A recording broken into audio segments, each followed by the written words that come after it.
Now, someone might say, well, I don't believe that. Well, they don't believe that because they don't have knowledge. There are many things people don't believe. Like, let's say, uh, 200 years ago, would a person believe that there's such a thing as an airplane that flies through the air and carries people? Probably not. Well, there are birds, but I don't believe that that we can fly through the air. So there are many things that people don't believe. Like today, just like 200 years ago, people didn't believe that you could fly through the air. Today, people believe that there's no such thing as a God. That's because of ignorance. It's not because it's not true. It's because people are ignorant. They have no knowledge of who God is, and what they do is try and project their limitations on God. So they say, well, if there is a God, he's like us. You know, we are born and we die. He's just a little bit better than us. That's all, or more clever than us, or a little more powerful than us. But if we keep eating our morning cereal every day, we'll get that same power also. It's not true. So we're faced with a massive organization of ignorance today in schools, and the big ego, tremendous false ego of the scientists that completely reject the existence of God. But when there's a problem, like Prabhupada gave the example that when the first Russian astronaut went up into the air in his little rocket, and there was some problem. There was a demand that everyone pray for him to come back. So when there's a big problem, people pray. They say, "Well, just pray." That that so and so comes back. But when everything else is going all right, they don't pray to God, and they don't believe. They don't even believe God exists. But when there's a big problem, sometimes they say, "Well, just pray for this person's, let's say, to get better." Yeah, a lot of times when people get really sick, it looks like they're going to die. Even the atheists pray. Now, who do they pray to? Well, they pray to some kind of concept of God, but they pray. Even the atheists sometimes they pray. Okay, so uh, when the scientist discovers something, this is the purport of verse 3 and Canto 3, chapter 13, verse 43. When a scientist discovers something impressive to the ignorant mass of people, the common man, without inquiry, accepts such a discovery as wonderful. But the intelligent man is not struck with wonder by such discoveries. He gives all credit to the person who created the wonderful brain of the scientist. So, let's say you see a wonderful work of art.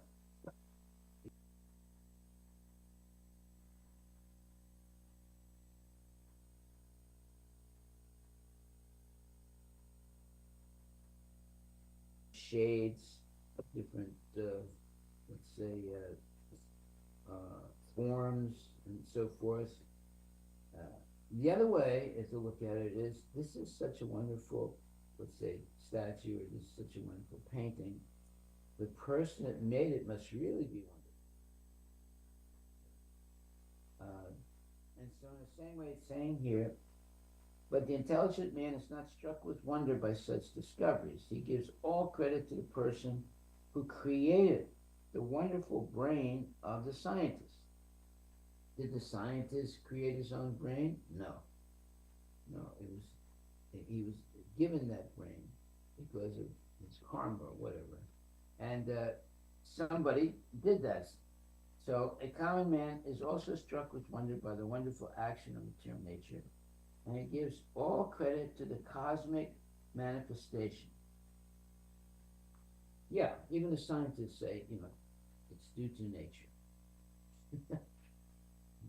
They say that. They never want to say it's due to Krishna, the personality of Godhead. So here it says, a common man is also struck with wonder by the wonderful action of material nature, and he gives all credit to the cosmic manifestation. The learned Krishna conscious person, however, knows well that behind the cosmic manifestation is the brain of Krishna, as confirmed in Bhagavad Gita, Maya Dakshina Prakriti, Suyate Charachara. So, unless we come to that realization, we remain in ignorance. So, since Krishna can direct the wonderful cosmic manifestation, it is not at all wonderful for him to assume the gigantic form of a boar and thus deliver the earth from the mire of the water. A devotee is therefore not astonished to see wonderful boar, because he knows that the Lord is able to act far more wonderfully by his potencies, which are inconceivable to the brain of even the most erudite scientist. What an amazing statement Prabhupada just made. So, in the Bhagavad Gita it says, Avajanati Malam Vidha Manasam Tanam Ashritam Param Bhavam Ajananto Mama Bhuta Maheshwara. Fools deride me when I descend in the human form. They do not know my transcendental nature as the Supreme Lord of all that be. And that's Bhagavad Gita 9:11. Prabhupada says, from the other explanations of the previous verses in this chapter, it is clear that the Supreme Personality of Godhead, although appearing like a human being, is not a common man. The personality of Godhead, who conducts the creation, maintenance, and annihilation of the complete cosmic manifestation, cannot be a human being. Yet, there are many foolish men who consider Krishna to be merely a powerful man and nothing more.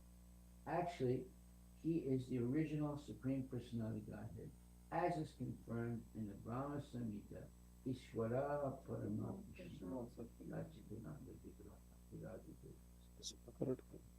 He is the Supreme Lord. So one day I went to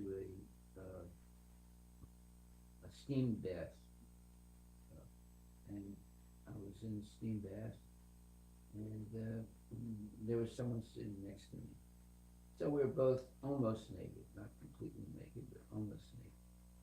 And I was reading something in the newspaper or something, and he was also.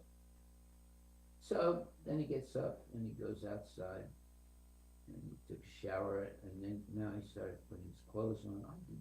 I did the same thing, and when we went, I was keeping my eye on this man because I was a little bit interested in who is he exactly.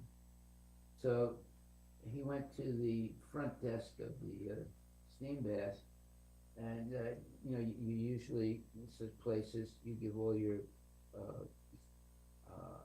belongings to be locked up, right? Expensive watches and rings and things like that. So he was getting back his things, and I noticed that they're, really expensive, watch and so forth. And then I got my things, and then I went out, and I saw him get into this very, very expensive car. And I suddenly realized I was sitting next to that guy, and he's like a multi-billionaire.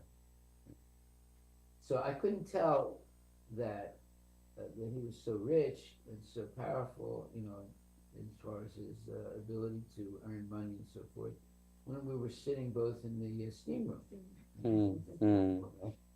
But it's only when I went out, I see him get into this big car, And I saw, what his watch and all those things, and I suddenly realized this is a very, very wealthy man. So in the same way here it says that you would never think that there's such a thing as the incarnation of Lord as Lord Boar, because only the Lord assumes the form of a boar, or let's say a gigantic pig, uh, with tusks, so that he can pick up the entire earth. Imagine how big he is. He picks up the entire earth that's fallen into the water, and brings it up to the surface, and in other words, reestablishes the earth in its orbit. Now that requires a lot of energy. You know how heavy the earth is. It's like, you can't even imagine how heavy the whole earth is. And there's this creature called Lord Boar, uh, who has these very powerful, let's say, tusks. He's able to lift the earth from, it has to go into the water, because the earth fell into the water and went down to the bottom of wherever it was. And he lifted it up and came up to the surface and then put the earth back in its orbit. We can't imagine such a tremendous achievement, but we can believe it because they're describing it, right? Now, can someone, let's say someone is writing fiction. Have you ever heard anyone writing fiction explain something like this, or create a book like this, where there's a gigantic pig that can pick up the whole earth that fell out of its orbit into the bottom of the ocean? The gigantic pig went into the ocean, picks it up with its tusks, and came back and put it back in orbit. Someone, I mean, it's very hard to even imagine, even if you have a large imaginary mind, to imagine something like that, you see. So, most of the Vedic knowledge and pastimes of the Supreme Personality Godhead, don't forget, the boar incarnation is a form assumed by the Supreme Personality of Godhead. That's another amazing point. It's not that he's a pig. There's no such pig that's ever been the size or with the power of Lord Boar. He's a supernatural being. Why? Because he's an incarnation of Krishna. This is not an ordinary pig. So we shouldn't have a mundane concept of this. And you would also recognize it as being transcendental when you see the power of this so-called pig. There's no pig like this in the world.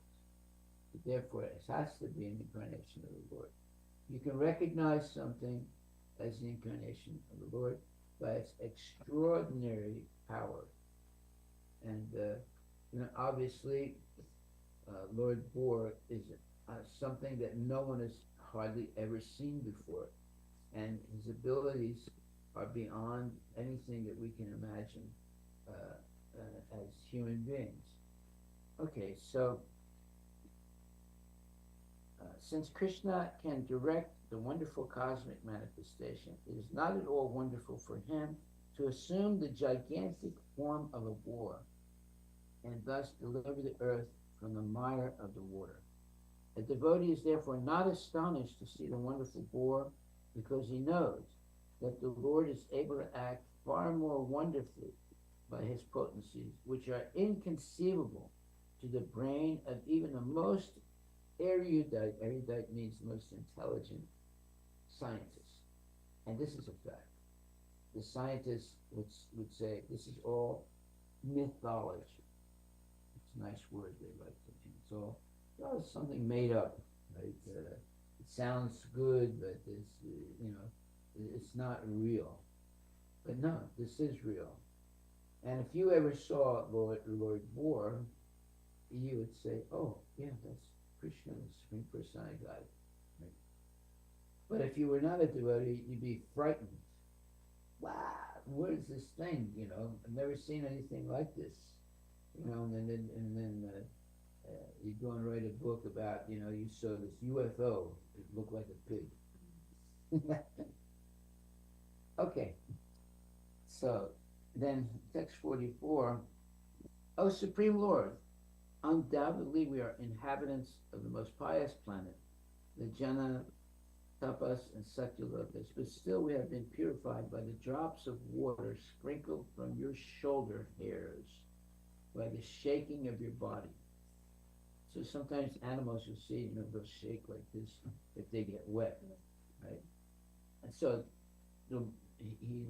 Lord Krishna assumes his form is a boar, so he's acting like a boar, and he shakes his body, and there's water that drops from his body, and in the purport it says, ordinarily the body of a boar is considered impure, but one should not consider that the hog incarnation assumed by the Lord is also impure. That form of the Lord is the personified Vedas and is transcendental. Well, see, now we have to stretch our imagination, or our mind, not imagination, mind. And the words that are being used here is to help us stretch our mind to understand. This is not an ordinary pig. This is something that may look somewhat like a pig, but it's actually the Supreme Personality of God's incarnation as Lord Boar. The Lord can assume any form he wants. He has powers that are way beyond anything we can even imagine. Could you make yourself look like a pig? Yeah, you can. You can go buy some Halloween costumes. But you would never have the power like Lord Boar, picking up the whole earth, with his tusks. Yeah. So whenever there's something that has incredible powers, it has to be something related to Krishna, or it's Krishna himself. So here we see there's Lord Boar, and he looks like like a gigantic pig, but he's actually an incarnation of the Supreme Personality of God. How do we know that? By the incredible amount of power that he's got. Whenever there's something that's overwhelmingly powerful, it has to be something supernatural. Okay, so ordinarily the body of a hog is considered impure, but one should not consider the hog incarnation assumed by the Lord as also impure. That form of the Lord is the personified Vedas and is transcendental. The inhabitants of Jana, Tapas, and Satyalokas are the most pious persons in the material world. But because those planets are situated in the material world, there are so many material impurities there also. Therefore, when the drops of water from the tips of the Lord's shoulder hairs were sprinkled upon the bodies of the inhabitants of the higher planets, they felt purified. The Ganges water is pure because it is emanating from the toe of the Lord, and there is no difference between the water emanating from the toe and that from the tips of the hair on the shoulder of Lord Boar. They are both absolute and transcendental. So when we deal with something that's transcendental, it's way beyond our ability to emulate, which, for example, we'll never be able to do that ourselves. And it's hard to believe that there's so much power, power of purification or physical power that's overwhelming. That means that you're not dealing with an ordinary person. And in this case, that person has assumed the form of a gigantic pig or boar, and is demonstrating powers that go way beyond anybody's imagination. So this is definitely an incarnation of God in this special form. So we go to text 45. O Lord, there is no limit to your wonderful activities. Anyone who desires to know the limit of your activities is certainly nonsensical. Everyone in this world is conditioned by the powerful mystic potencies of Maya. Please bestow your causeless mercy upon these conditioned souls. So, in the material world, we have Maya, and in the spiritual world, we have Yoga Maya. In both places, we're an illusion. But in the material world, Maya takes us away from Krishna, and in the spiritual world, Yoga Maya brings us closer to Krishna. In both ways, we're under illusion. But the illusion that brings us closer to Krishna is transcendental and spiritual. And the illusion that takes us away from Krishna is material, and is the cause of suffering. So, if you, when you see baby Krishna, you're bewildered, and you think, oh, just a little baby, But no, that little baby was able to kill a big demon when he was just still a little baby, just a little kick of his toe. And as he grew up, he was able to perform all kinds of transcendental and unimaginable, powerful things. And he never got old. He never got older. He always looked like he was like 16 years old. So this says an incarnation of the Lord. It's not an ordinary living being. Of course, when a mundane person reads about this, they say, well, he's just a little better than me, but if I work out a little bit, I can also do what he's done. It's how crazy people are. So it says, mental speculators want to understand the limit of the unlimited are certainly nonsensical. Every one of them is captivated by the external potencies of the Lord. Captivated means they're very, let's say, under a form of awe that sort of blinds them somewhat also. Just like, to see the eclipse of the sun, you had to put on the special, what do you call this? Goggles. Goggles or whatever. If you just look directly, you damage your eyes and you'd be, blinded. So in the same way, whenever you see an incarnation of the Lord, you can be overwhelmed so much that you can't even believe what you're seeing. So that's why it's important that we, first of all, it's hard to imagine that there's anything like Lord Bohr. It's hard to, imagine that. But there is something like Lord Bohr. There is definitely. It's an incarnation of the Lord. So, do we believe this? Most people would say, oh, that's just mythology. But the devotee believes this. And what will happen in the future when and the devotee may be in a situation when he actually sees Lord Bohr, he's not surprised. Because he has the knowledge. When other people see it, they'll start screaming and running, and they call the police or something, or the army to come shoot it, But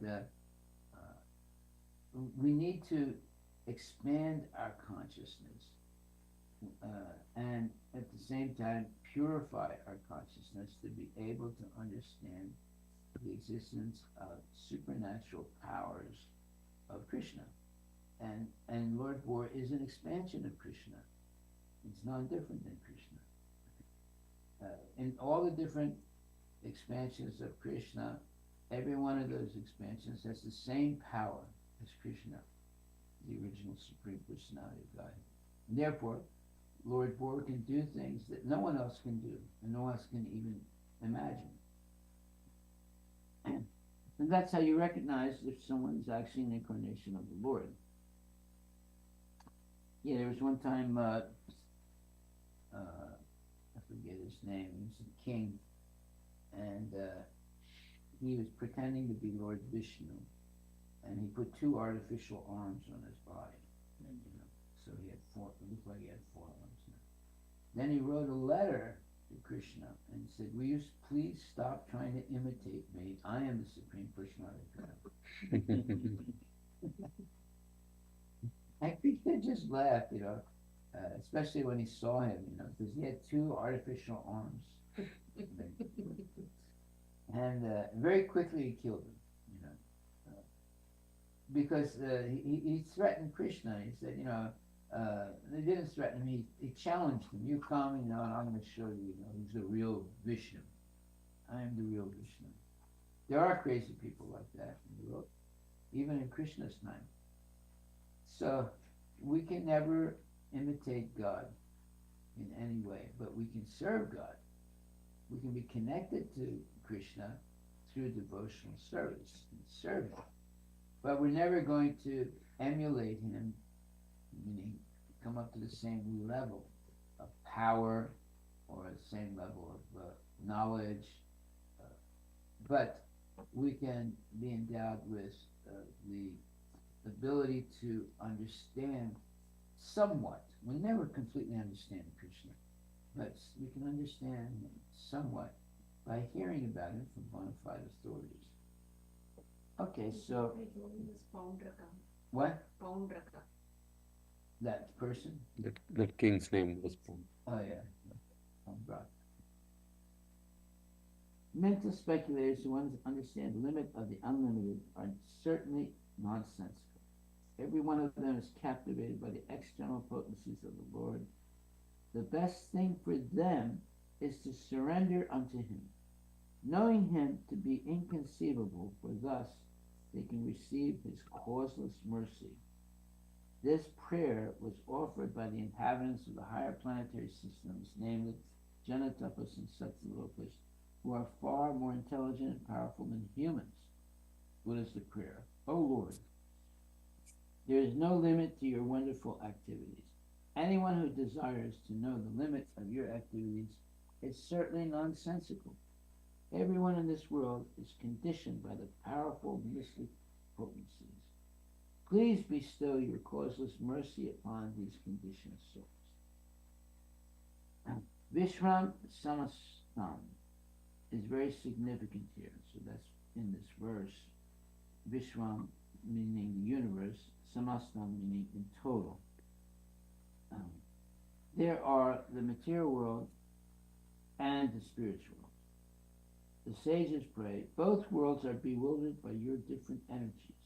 Those who are in the spiritual world are absorbed in your loving service, forgetting themselves, and you also. And those in the material world are absorbed in material sense gratification, and therefore also forget you. No one can know you because you are unlimited. It is best not to try to know you by unnecessary mental speculation. Rather, kindly bless us so that we can worship you with causeless devotional service. Haribol.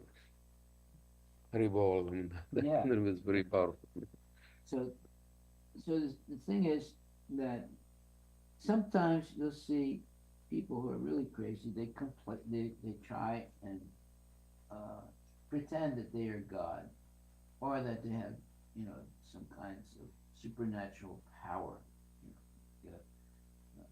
They'll give you some ashes, and then you take it home, and then you'll become rich if you keep that in your home. Have you ever done that? There's all kinds of crazy things, but here is the truth. That Krishna is unlimited, and because of that, no one can know Krishna completely. They might know, we can understand some things about Krishna, but we'll never know all things about Krishna because he's unlimited. And therefore it says, it is best not to try to know you by unnecessary mental speculation. Rather, kindly bless us so that we can worship you with causeless devotional service. So that's the way to serve God, causeless devotional service. And we shouldn't try and speculate about how come he's so powerful, how come he's so great. So text 46 says, the sage Maitreya said, the Lord, being thus worshipped by all the great sages and transcendentalists, touched the earth with his hooves and placed it on the water. Okay. In other words, on the surface of the water, or above, or a little bit above the surface. The earth was placed on the water by his inconceivable, by his, meaning Varaha, inconceivable potency. The Lord is all powerful, and therefore he can sustain the huge planets, either on the water or in the air, as he likes. The tiny human brain cannot conceive how these potencies of the Lord can act. Man can give some vague explanation of the laws by which such phenomena are made possible, but actually the tiny human brain is unable to conceive of the activities of the Lord, which are therefore called inconceivable. Yet the frog philosophers still try to give some imaginary explanation. Well, this is referring to frog philosophers. There was a frog once, you know this story, and he was told about it was living in a very small space. You know, frogs. If you ever see big frogs, they're watery places. This one was living in the what do you call that? The well. Well, and he heard another frog had gotten out of that well, and he went and saw the Pacific Ocean. Not all of it, of course, just some of it, but it was so vast. And he came back to tell, his friend, the frog in the well, that there was this gigantic water or ocean outside. So the frog, which said, "Well, wait a minute, how big is it?" He said, "As big as this well." He said, "No, it's bigger." He said, "Well, wait a minute, so he puffs himself up by breathing in and expands his body. They can do that, by the way. They can expand their body. And he said, "Is this big?" He said, "No, it's much bigger." So he keeps expanding until he blows up. So that's what's happening today. The frog-like scientists and frog-like explorers and things like that, they're the epic example is going to the moon. Now, over 50 years ago, they claimed that they went to the moon. They claimed it, but we know that they did not go to the moon. They did a Bollywood, Hollywood facsimile of going to the moon.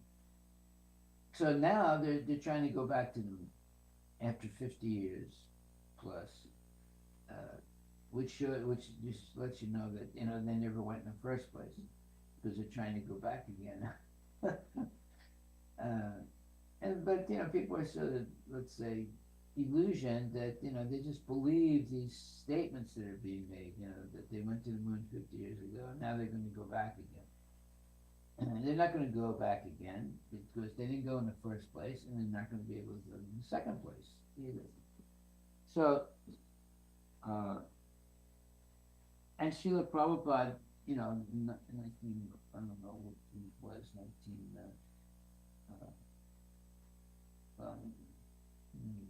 it was over 50 years ago, when he saw the television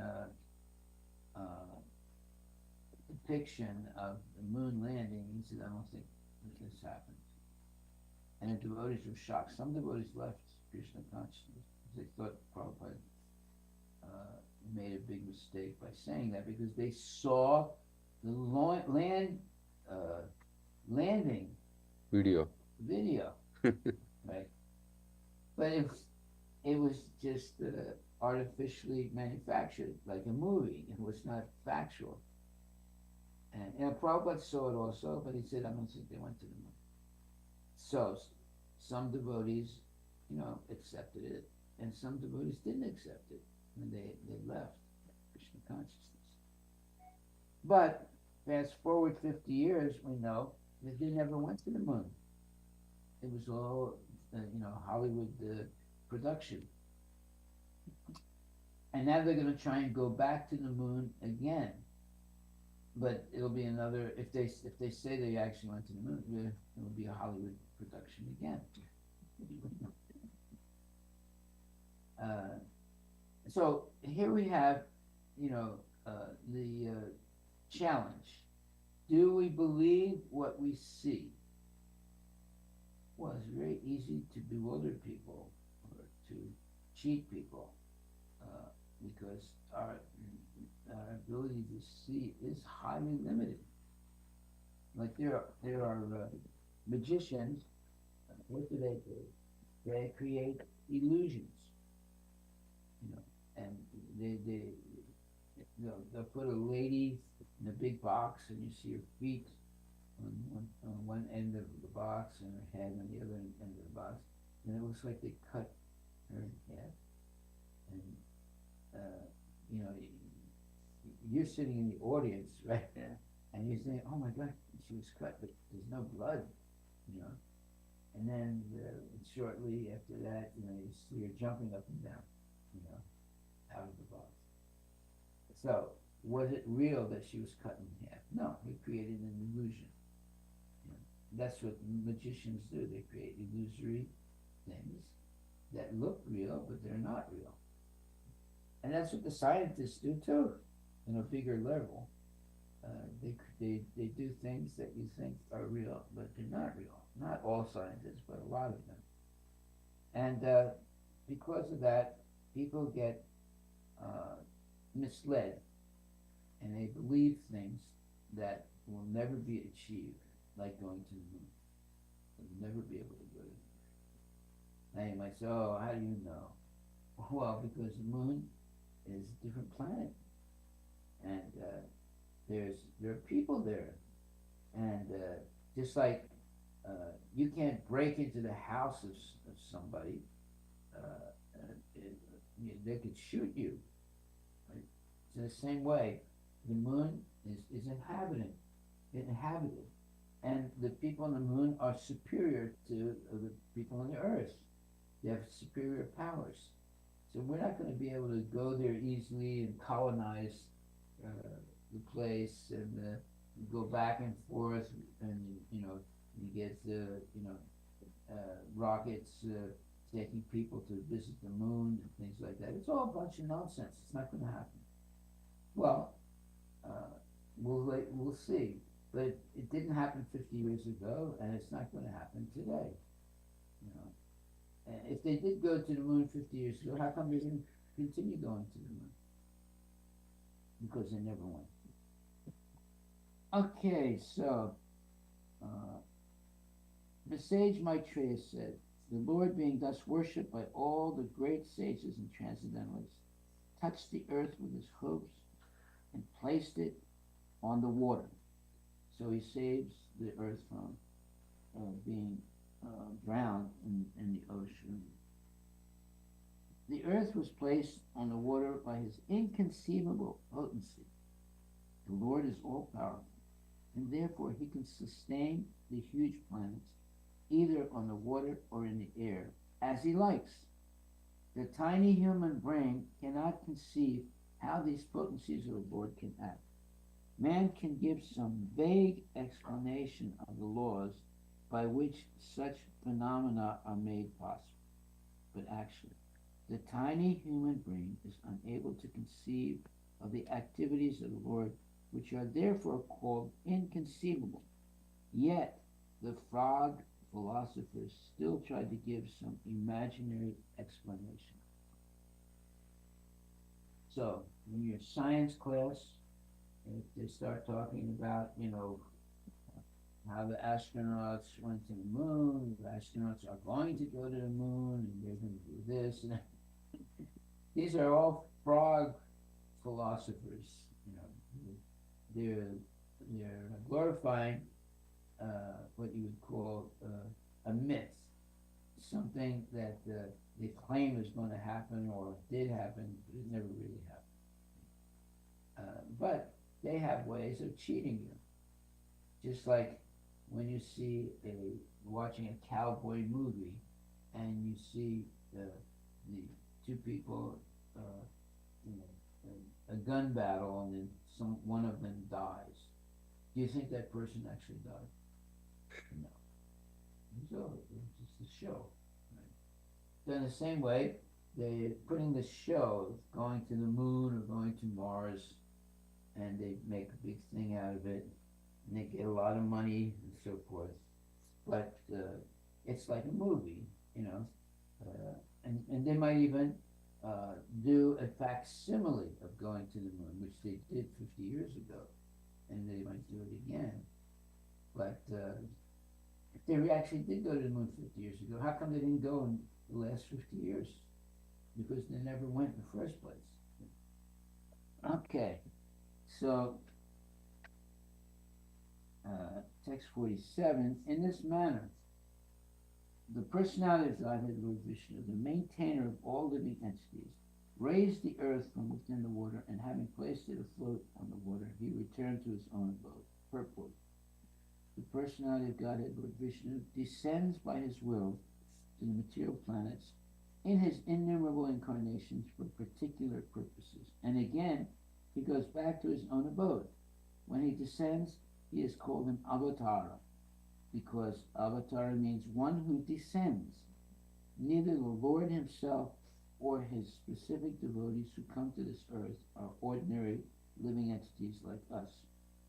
So the word incarnation, although it's being used, actually is incorrect.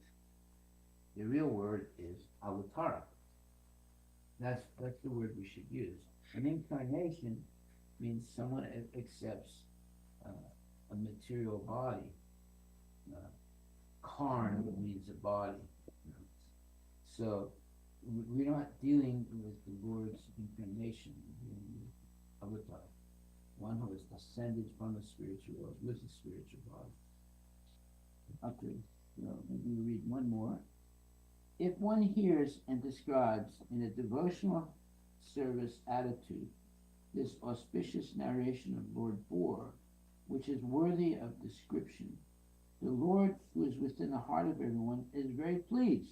This is the secret. This is a secret. This is how to please the Lord. Listen to the transcendental pastimes of Lord Boar, and the Lord be happy. In his various incarnations, the Lord appears, acts, and leaves behind him a narrative history, which is as transcendental as he himself. Just hearing about the Lord Boar is transcendental. Every one of us is fond of hearing so wonderful narration, but most stories are neither auspicious nor worth hearing because they are of the inferior quality of material nature, like Alice in Wonderland. What spiritual potency is in Alice in Wonderland? That's all nonsense. Every living entity is of superior quality, spirit, soul, and nothing material can be auspicious for him. Intelligent persons should therefore hear personally and cause others to hear the descriptive narrations of the Lord's activities, for that will destroy the pangs, meaning the pains, of material existence. Out of his causeless mercy only, the Lord comes to this earth and leaves behind his merciful activities so that the devotees may derive transcendental benefit. Well, it is a fact that not many people are devotees. Why? Because somehow or other, by a good fortune of associating with devotees, we have taken an interest in transcendental narratives of uh, Lord War or other incarnations of Krishna. That's because you are very, let's say, blessed persons, and because you're able to understand, to a certain extent, the transcendental pastimes of the Lord. Okay, we'll stop right there and continue tomorrow, unless there's some questions that anybody wants to ask. Any questions online? And let's see. There is. I have a question. Yes. Thank you, Srimad. If Uh, why did Lord Varaha put the why did Lord Varaha put the earth on the ocean, on the the the ocean where he picked it up from, and not back in its orbit? Because in those last few verses, I heard that he put it on the ocean and on the surface, on the surface. So why did we keep it in the ocean and not put it back in its orbit instead? out of his causeless mercy only, the Lord comes to this earth and leaves behind him merciful activities so that the devotees may derive transcendental benefit. And you have to wait till we read a little bit more. You'll see he puts it back in its orbit. Places it first there, and then. But after that, he leaves it. No. We'll know in another couple of verses. Let's just wait and we come to, okay? Or we can try and find it right now and see.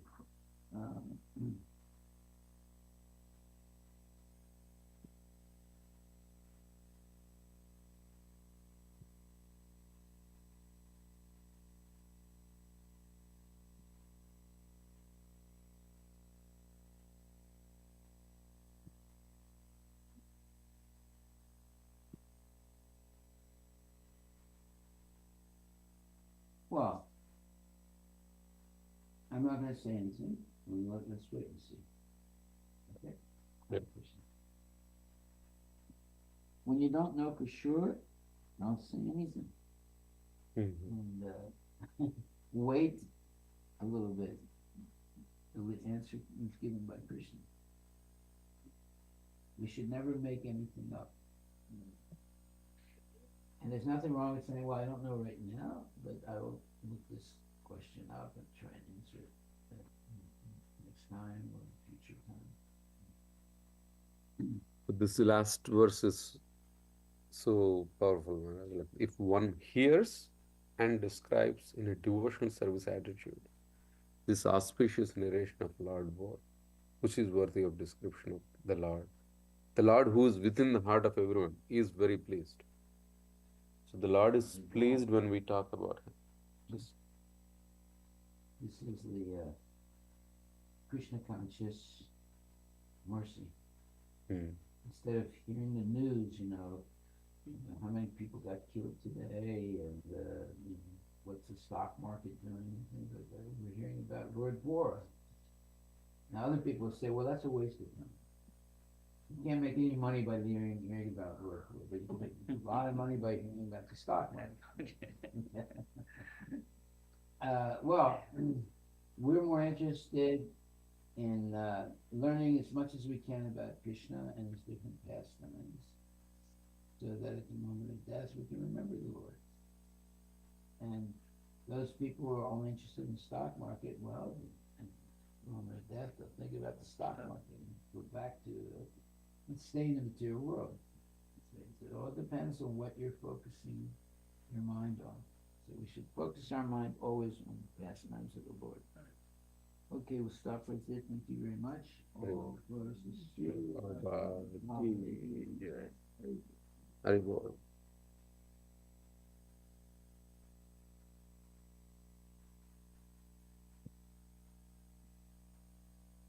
I think there is one question about in India's Chandrayaan-3 mission landed on moon recently. Is this inaccurate?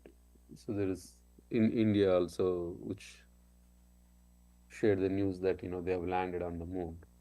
Maybe, but it was not manned. It's unmanned rocket or whatever. Mm-hmm. Well, there are a lot of problems. One problem is that uh, there are there are invisible planets between the Earth and the Moon, Mm. because the Moon is not as close as they claim it is. It's much farther away. It's in the Shastra it says the Moon is farther away than the Sun. So what are they landing on? So that's the question. What are they landing on? There are invisible planets between the Earth and the Moon. So you probably may have landed on one of those invisible you know, uh, bodies that are between the Moon and the Earth. Mm. The Moon is a heavenly planet. And if they say there's only dust on the Moon, they didn't go to the Moon. You know? And they usually show the Moon as being some dusty place, and there's a bunch of pock marks on it, and nobody is there, it's empty. So that's not the Moon. The Moon is a heavenly planet. So the Devatas go there and drink summer rasa, so that increases their duration of life by 10,000 years. So it's a special place. It's not this barren, dusty place that they claim it is. So they're not going to the Moon. They're going somewhere, and they're calling it the Moon, but it's not really the Moon. Now, how do we know? Well, because the description of the Moon in the scriptures are different than the description of the so-called Moon that we're going to. That's how we know. Yes. Oh, I have a question, Maharaj. My question is, I like some planets like Satyaloka, uh, those planets that have Loka at the end, like as a suffix. Why does it like moon have that suffix of Loka? What do you mean by suffix? Like Loka, Satya Loka, Bhu Loka. Yeah. So Like that Loka behind the one. So I don't know why moon doesn't have like that. no, Loka. that's what Mother is there is a moon. Moon is the English word, but Chandra Loka. And any abode is called Loka. Yeah, when if you mix English up with Sanskrit, it becomes confusing. But the correct word is Loka, transcendental place. Okay, Haribol, thank you. Haribol. Good voice of Hare Krishna.